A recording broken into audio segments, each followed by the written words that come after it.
So, Mayor Weaver, this week you had a visitor, and to a large extent, a rather unexpected one. It was a very unexpected one. You are absolutely right. I was very surprised to hear that he was coming, and we got notification the day before. Now, I think our audience is fairly familiar with the situation in Flint over the past couple of years. But would you walk us through it so that we remind people, and then we can get some context for why Donald Trump might want to visit Flint, Michigan? Well, we're into year 3 that the people of the city of Flint cannot drink their tap water. We are still on bottled and filtered water. Back in April of 2014, we had been under an emergency manager, which really took our voice and our democracy. And they made some decisions, financial decisions, and didn't look out for the well-being of the people. And they thought they would save money by switching our water source. So we used to get water from Lake Huron, and they switched it to the Flint River. And while that may have been okay to do, they did not treat the water for corrosion control. And that's where the problem came in. And so our water source was changed. The water wasn't tested before it was given to the people. But immediately after the switch, everyone knew something was wrong with the water. The water was brown. It didn't smell right. It didn't taste right. People started developing skin rashes and hair falling out. And people, started noticing something's going on with my child. Those were some of the issues we were talking about, and we cried out for a year and a half, and everyone told us from our local government, our state government, and the federal government that the water was okay. It was fine to drink. And we knew brown water was not okay.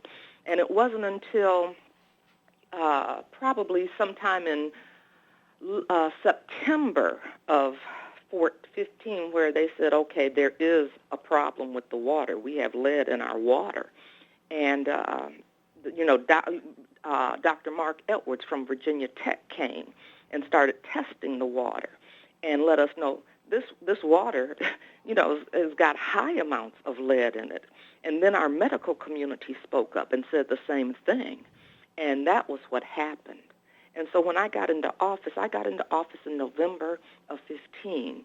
And in December, the next month, I declared a state of emergency because we knew we had a problem that was beyond our control, that we had nothing to do with, and we needed some help. And now we continue to be in that situation. And the fact that you were into office at that time, I mean, I'm not sure that people fully grasp just how what an assault on the democratic process has taken place in Michigan, and we can see the fallout from this. Exactly. The fallout is that there's no accountability. There's no accountability, and it's really a dictatorship because you have no voice. The people have no voice. The power of the mayor is taken. The power of the city council is taken, and the emergency manager, who is placed in the city by the governor, makes all decisions. And so, I mean, is that is the status quo? Are your powers as mayor, at least on paper? Because I imagine now there is more, at least political authority embedded in your position because of the attention that Flint has gotten. I was able to get my powers back, but I fought for it. I had to fight for it. And, people asked me, they said, well, how are you going to make a difference when you have no power? And I told them one of the things no one can take from me is my voice. And I'm going to let you know what's going on.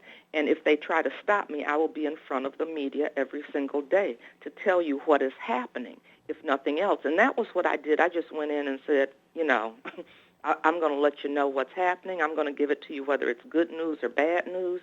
But no one can take the power of your voice. And that's what's been really important for people to know. And so in January, the end of January, my power was restored. The state continues to play a role as far as having a receiver transition advisory board that is supposed to be looking over the finances. But we haven't gotten rid of them completely yet. And just give us a sense. I mean, there are other. Flint is not unique, at least in terms of having lost its ability to have accountable elected officials. Exactly, that's exactly right. Because Detroit had been under receivership, Benton Harbor, Pontiac. A lot of our urban communities in the state of Michigan. This is what happened. Our power was taken away from us. And has this been restored in other cities and towns throughout Michigan, or is Flint somewhat unique in this way? You know what? It's been interesting because when they went in and took the power, they weren't quite sure how to give it back. And so I think each city has a different kind of situation going on as far as how it's set up. And that's what's been so interesting. I remember talking with the mayor from Pontiac, and she was talking about what she could and could not do, and hers was a little bit different from mine. So, I think they did each one differently.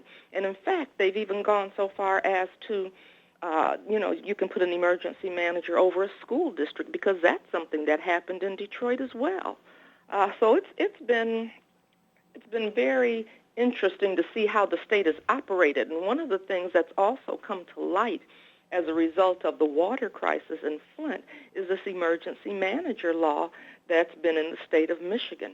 And while we voted it down in Flint, what they did was they made some kind of change and put it through anyway. Let's talk about that for a moment, because this was a law that, if I remember correctly, was voted down on referendum across the entire state. Mm-hmm. And then the Republican-controlled legislature in Michigan basically did an end around the citizens who had voted it down and reinstituted it. And they still instituted it.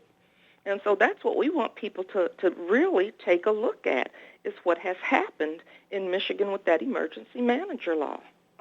Mayor, give me a sense of your sense of whether or not the perspective of the greater Michigan has changed in this regard, in the way that they're viewing this. I mean, obviously, they voted down the law the first time.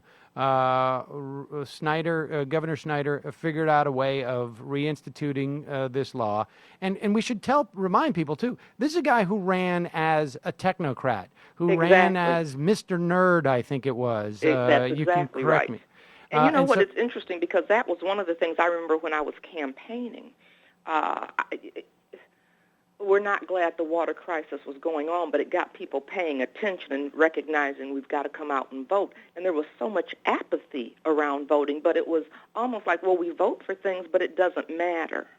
We vote things down, and here's what happens anyway. We vote for things that don't get in place.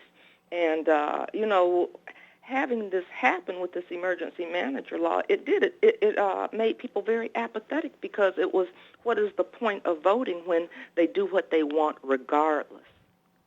And frankly, I mean, that's not an irrational reaction to that. That's a pretty exactly. It makes perfect sense. That's a pretty rational reaction to it. You vote down a law that says that we're going to have no elected officials that have any meaningful power, and the State House and the governor reinstitute that law anyways. It's hard. Scary. Yeah, I would imagine that's very difficult to imagine that it makes a difference one way or another in terms of how you vote. Right. All right. Well, Mayor Weaver, we've got to take a break. When we come back, I want to talk about this visit from Donald Trump. Suddenly, Donald Trump has become aware of Flint, Michigan, a story that has been ongoing for years now, and particularly in a very dramatic fashion over the past year. And I want to talk about what it takes to reignite that sense in the citizens of Flint, and I would imagine in other cities around Michigan, that their political participation actually matters in light of how their voices have been ignored and on issues of life and death even. We got to take a quick break. We'll be right back with Mayor Weaver of Flint, Michigan in just a moment.